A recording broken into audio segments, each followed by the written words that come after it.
What if you could have film simulations on your Nikon camera? Well, you can. Here's a Kodak Portra, here's a classic neg, here's a T-Max 400, and Kodak Gold, Kodachrome, and it's also almost the ending of my Black Friday sale. What a segue. December 5th, 10 p.m. Eastern, last time to get in for my Black Friday sale. Usually the members website is $399 to sign up for. It is currently $99 until December 5th. A 100% money back guarantee. If you sign up, it's not what you're thinking it is. Just send me an email, I'll send your money back. So you have nothing to lose, and it's by far the best time of the year, not only this year, but the past 5 years, to sign up to the member site if you want to get the best rate. Good morning from Osaka. A video I've wanted to do for a long time today. Nikon film simulations. So I shoot the Fujifilm X100VI a lot on the channel. I love that camera. I love it specifically for video and doing film simulations and video. In this video, I'm going to walk you through a few film simulations. I'm going to give you links down below as well. The one that I've been using since July is actually, it's more based on, so I obviously love the Fujifilm simulations. And the one that I love the most for both photography and video is classic neg. So I went on Google and I typed in, how do I make my Nikon camera, this is the ZR by the way, how do I make this Nikon camera look like a classic negative film simulation? And it was actually a lot easier than I thought. I went into the toy profile, I dialed it back a little bit, and I changed just a few of the settings. And overall, I was pretty close. I also shot a shade white balance when I'm outside like this. And maybe it's not exact, but it definitely gives me a very nice feeling image. And I think maybe my goal for this is that I don't want to be doing a lot of editing for my video, especially for trips like this. There's also, maybe this is the more official way to load film recipes in. So I'll put a link to this site, and there are a lot of recipes that they have already made that are pretty darn good. A few of them I modified a little bit, but overall I left them pretty standard to what the downloads were on the website. And what you're doing is you're downloading these onto your computer, and you're gonna put them inside a folder. The instructions are down here. It's a little not the easiest. Leica, you can just download them all to your camera over Bluetooth, but you have to load it onto the memory card, kind of like a firmware update, and then you drag that over onto the memory card, and then you put the memory card in the camera, and then you actually go in and you load them into your camera one by one, which is not as ideal as it could be, but the result is very nice. You have film simulations, named appropriate things in your actual camera, and they show up in the creative controls. So where standard and auto and landscape and neutral profiles all show up, now you have Kodak profiles as well. I'm also going to be testing these film simulations in video specifically. So what video is just a bunch of JPEGs all moving together really fast.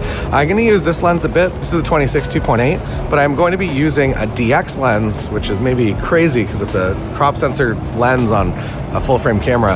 I'm going to be using the DX 12 to 28 f3.5 to 5.6, which is a very nice form factor to travel with. And it essentially does from an 18mm lens all the way to maybe a 42, which I feel like is perfect for anything that I do on travel, with the exception of if I'm in bigger landscapes, I'll usually bring a bigger lens, or maybe if you're into train photography and you're here in Japan, you might want to lug that 800 around, get some nice compression and some nice angles. For me though, I love the 18 to 40mm focal range, and it's unfortunate, I guess, that it's a crop sensor lens that I'm not using. I'm not even like in this camera here. Theoretically, I probably should be doing 6K on everything if it's a full frame lens. Use the full lens, use the full sensor, but I am willing to sacrifice a little bit of that quality in order to have the convenience, because this is also just a trip for us as well, and we're here to have some fun and not just make it all about making videos here on YouTube.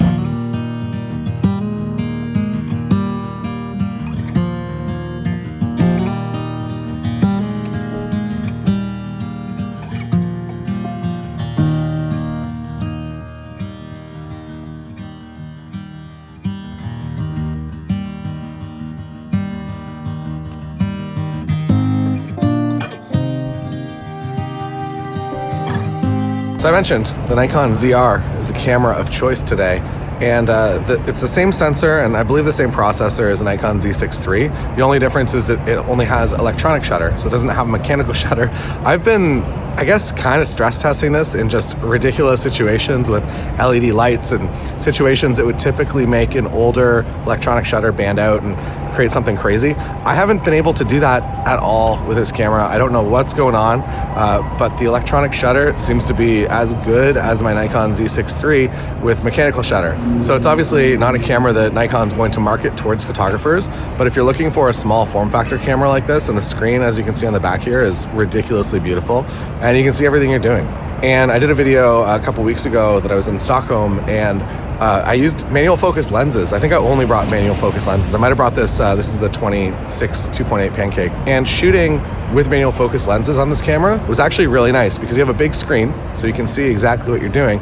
But then you also have this little rocker zoom up here, and you can just punch into zoom. So you can verify your focus both with if you're in manual focus, a little green box will show up and you're able to verify that way, but you can also just punch into 100 or 800% or whatever the maximum is to just make sure that everything is exactly the way you want it.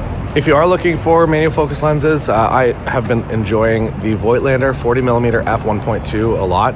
The images at 1.2 are very, very beautiful. It renders in a way that no Nikon lenses do. So if you're in for more of that film photography experience, and maybe that's why you're here on this video, that might be a pretty solid option for you. And there are a lot of used versions of it, and it's a Nikon Z mount, so it just mounts natively. And it's a little bigger than this. Metal, all metal barrel. It just feels really nice to use. And it gives you a little bit more of that process and maybe intentionality in your photography because it's a little harder to use than just hitting the button.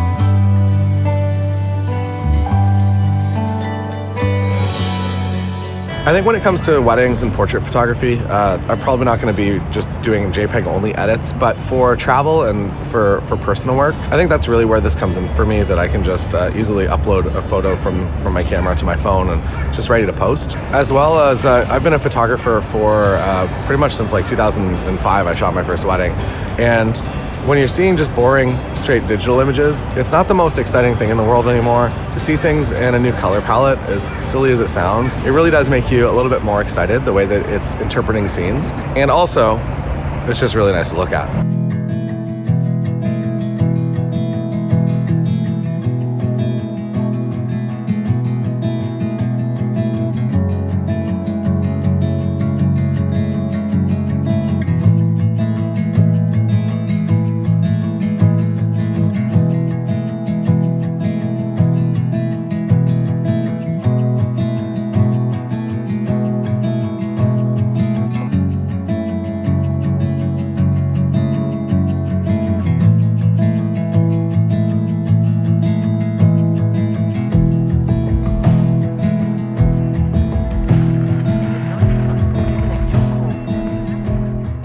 Now we're going to be switching into more of a Portra feeling preset or film simulation, and there's a lot that goes into film development. So even if you're like, I got this Portra 400 film simulation, it's going to look exactly the same as the film that I shoot. And maybe one thing to kind of consider is whoever is the person developing your film and scanning your film, the scan actually has a big impact on that final image. So they're basically interpreting all your raw data and being like, oh, this is how Taylor wants this image edited. And if you're editing yourself, you have full control over that. You can go into Negative Lab Pro and you can do it all yourself.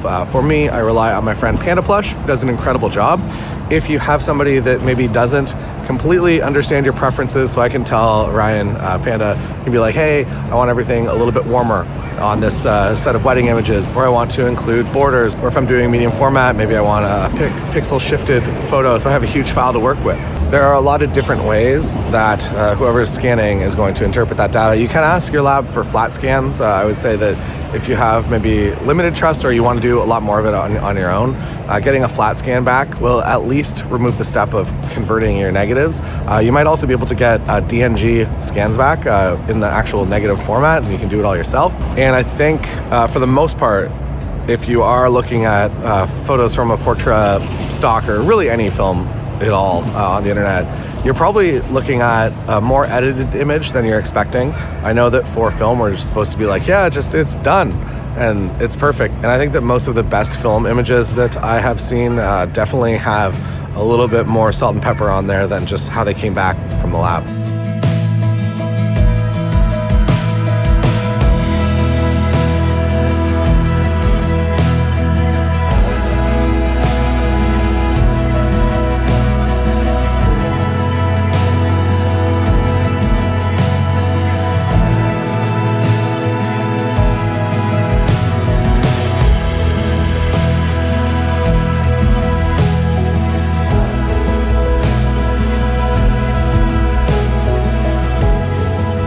I really picked the most scenic spot in Japan to do this talk. I found the quiet place with no one around. I can't do this if people are around. So it's almost Black Friday, and that means I'm running the craziest special that I've ever run, or at least in the past, I think since 2020 was the last time I ran anything similar. So you can get in on the members website. So if you are interested in becoming a wedding photographer and maybe a hybrid photo video creator as well, it's everything I know about running a business. I shot between 60 and 70 weddings per year for maybe 10 or 12 or 14 years in a row. I've shot over 1,000 weddings, and it's everything that I know, more so about the business side of things. For the actual taking of the pictures, there are some series of videos up there. If you're into off-camera flash, or you want to know how to use off-camera flash on wedding days, I would say that I use it a lot differently than other people, and I think it's easier and better and creates something that's a little more unique. So I have an off-camera flash guide for wedding photographers. I also have the Taylor Jackson method full course, which is about how I do both photo and video as one person or a small team of 2 on a wedding day. And there's so much more included. And usually it's $399 to sign up for the year. Or if you already are signed up, you can move over to this plan. Moving forward long term, this rate will not disappear. It's yours for as long as you want it. It's also 100% money back guarantee. So if you sign up and it's not for you, send me an email. Email is here on the screen, and I will send your money back, so there's no risk at all to you. So sign up at this incredible rate, because it's never going to come back. This isn't going to be an ongoing thing. This is crazy special. So Black Friday, film simulations. That's no segue. Back to the video. Back in Tokyo, film simulations continue. The Blue Hour performance of this Portra LUT is incredible. I love it. It was maybe the best in-camera profile I've ever shot, and it's probably better than anything that I could have graded to, or I would have thought to have graded to. Today I'm going for a photo walk around Imperial Palace in the morning. We do some photos of Tokyo Station here behind me. We're staying at the Marunouchi Hotel, and it has the best view of Tokyo Station in terms of trains, which is very interesting, and I guess shows you more of the scale of Tokyo, that at any given time there's like 2,000 or 5,000 people just on the platform waiting for a train, and there's a train that comes in every 45 seconds. Absolutely mental. I am going to go find a tree and show you some green with this profile, and then once the light gets bad, I'm going to switch to a T-Max profile that I've already loaded in here to get some more contrasty black and whites, do some video, do some photos. Should be a fun day. I'm also scrounging so hard for a photo pass to Baby No Money tonight. He's playing a show in Shibuya at a venue that I shot my friend's band, Intervals, and a sold-out show there is nuts. So we looked at the room when we were loading in for Intervals, and we were like, how many people are they gonna fit in here? And they did. And it was shoulder to shoulder the entire room. So I hope that I can get a photo pass of this show, because I feel like it's going to be one that he's going to want to remember. I was talking to Donna at a conference that I was at. You might know Donna from YouTube. And when I said that I was trying to get a photo pass of this show, his face lit up. He's like, this is like the most dream collaboration. So I don't want to come in too hot because I haven't met him, but hopefully it comes through. And we're doing some film simulations in a concert setting about 18 hours from now. It's going to be, I guess, a long day also. So Tokyo Station looks really nice, but unfortunately there's no direct sun on it. And I'm kind of abiding more by film photography rules. And I don't just want to boost all the shadows in a RAW file. I want to get it as right as I can in camera. Behind me here, though, it's lighting up all nice and purple and soft. So I'm going to go get that shot first, and then we're going to come back here maybe a little bit later. Maybe for those contrasty black and whites. Although it feels like a waste to leave the station here when there's no one around. Usually there's thousands of people in this courtyard and you can't really get a clean photo. But I think Imperial Palace is going to be a better option for this morning. And then when everyone else on the trip wakes up, I can be the tour guide for Imperial Palace with everything that I learned this morning, which mostly just includes how to get there.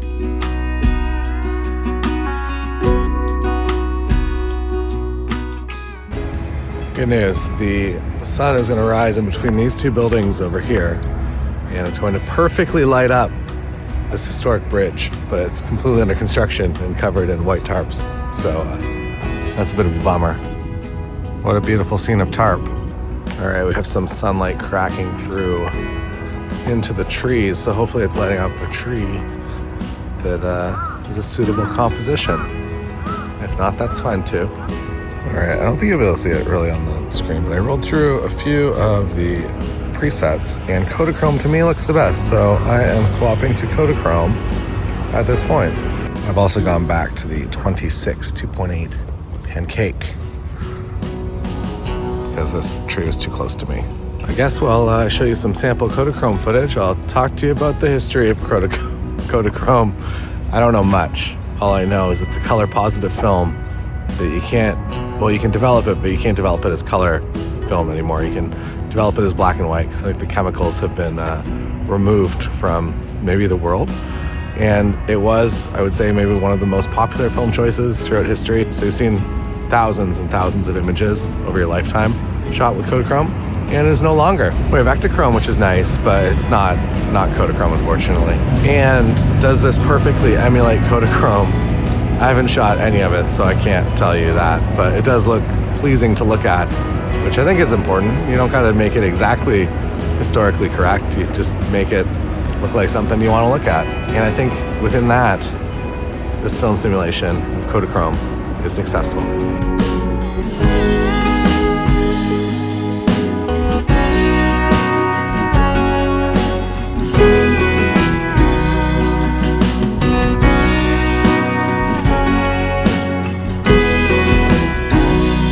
Now, it is time to get into black and white. What black and white film stock, film simulation do you like?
This concludes the black and white section of the video, and now we're going to go into Kodak Gold, into kind of golden hour, but the buildings are definitely blocking all of the sun. So it's gonna be a Kodak Gold experience, mostly in the shade, then in the blue hour, and then maybe no money.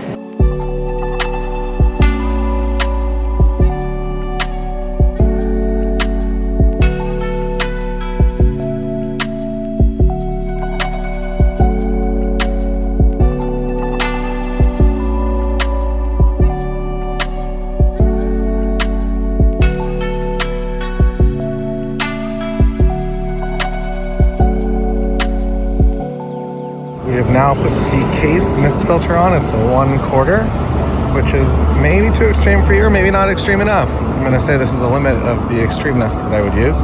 1/8 would also be a really good option. And I'm gonna show you some examples now with Kodak Gold and also mist filter.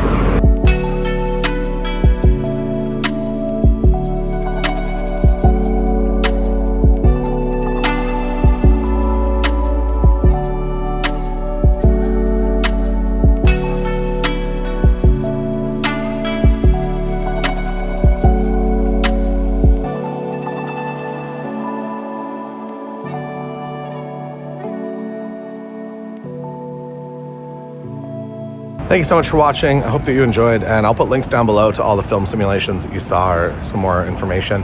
And if you do want to get in on that Black Friday sale before it disappears, get in right now, because it's gone. It's crazy. It's an incredible sale. Thanks for watching, and if you do want to watch some more from this trip in Japan, there's a video floating right there on the screen. See you next time.